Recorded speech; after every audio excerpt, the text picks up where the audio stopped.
mahasiswa, saya dari Program Bimbingan dan Konseling Islam, Fakultas Usuluddin Adab dan Dakwah UINSI Samarinda.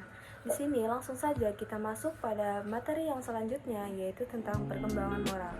Di sini saya akan membahas terlebih dahulu tentang perkembangan agresi. Apa yang termasuk dalam kategori agresi? Menurut definisi yang paling banyak, sebuah agen tindak kekerasan agresif adalah segala bentuk perilaku yang dirancang untuk menyakiti atau melukai makhluk hidup yang termotivasi untuk menghindari perlakuan seperti itu. Jadi, perkembangan agresi itu adalah perilaku yang bertujuan untuk menyakiti atau menyebabkan kerusakan terhadap individu atau properti. Perkembangan agresi ini merupakan suatu proses yang rumit yang dipengaruhi oleh faktor biologis, psikologis, dan juga sosial. Lalu di sini ada perkembangan sosial dan kepribadian.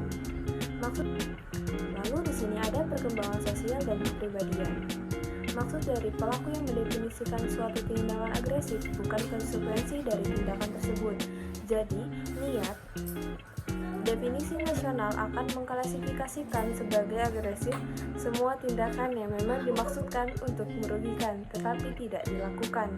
Nah, contohnya itu dari perkembangan sosial ini, perkembangan yang melibatkan proses belajar tentang norma sosial, nilai, dan perilaku yang diterima dalam suatu masyarakat. Pembahasan yang ketiga itu ada altruisme, pengembangan diri prososial.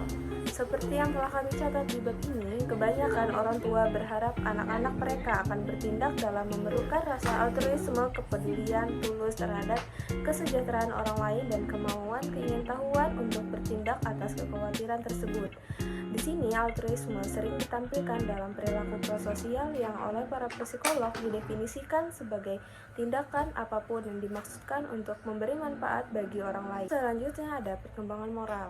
Apa sih itu moralitas? Mahasiswa pada umumnya setuju bahwa moralitas menyiratkan kemampuan untuk membedakan yang benar dan yang salah, bertindak berdasarkan pembedaan, mengalami kebanggaan dalam perilaku bajik dan rasa bersalah atau malu atas tindakan yang melanggar standar seseorang. Nah, di sini Jean Piaget dan Lawrence telah mengusulkan tahapan perkembangan moral yang menggambarkan bagaimana pemahaman tentang benar dan salah berkembang dengan seiring waktu. Setelah memahami benar dan salah, individu mulai bertindak berdasarkan nilai moral mereka. Ini melibatkan dalam memilih perilaku yang sesuai dengan prinsip moral dan menolak perilaku yang dianggap tidak pantas. Lalu ada komponen perkembangan moral. Yang pertama ada komponen efektif, komponen kognitif, dan komponen perilaku. Yang pertama, ada komponen perkembangan moral. Yang pertama ada komponen efektif, komponen kognitif, dan komponen perilaku. Yang pertama, komponen kognitif, memahami benar dan yang salah. Yang pertama kita mengenali norma sosial, memahami bahwasanya aturan, nilai, dan harapan perilaku diterima dalam suatu masyarakat, dan kita mampu mengenali perbedaan antara tindakan yang baik dan juga yang buruk, adil dan tidak adil. Kedua ada komponen kognitif. Di sini, dalam perkembangan ini, mengacu pada emosi dan perasaan yang terkait dengan moralitas. Contohnya itu ada empati, kemampuan untuk merasakan emosi orang lain dan memahami perspektif mereka. Yang ketiga ada komponen perilaku.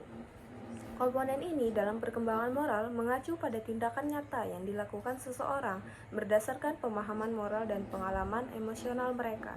Contohnya, menolak tindakan yang salah, menolak untuk terlibat dalam perilaku yang dianggap tidak pantas, meskipun ada tekanan dari teman sebaya atau situasi. Lalu kesimpulan dari materi ini dapat disimpulkan bahwasanya perkembangan moral bisa menantang. Tujuan akhir dari perjalanan ini adalah untuk menjadi individu yang bermoral yang mampu membuat keputusan yang baik dan juga adil. Kesimpulan dari materi ini dapat disimpulkan bahwasanya perkembangan moral bisa menantang. Tujuan akhir dari perjalanan ini adalah untuk menjadi individu yang bermoral yang mampu membuat keputusan yang baik dan juga adil.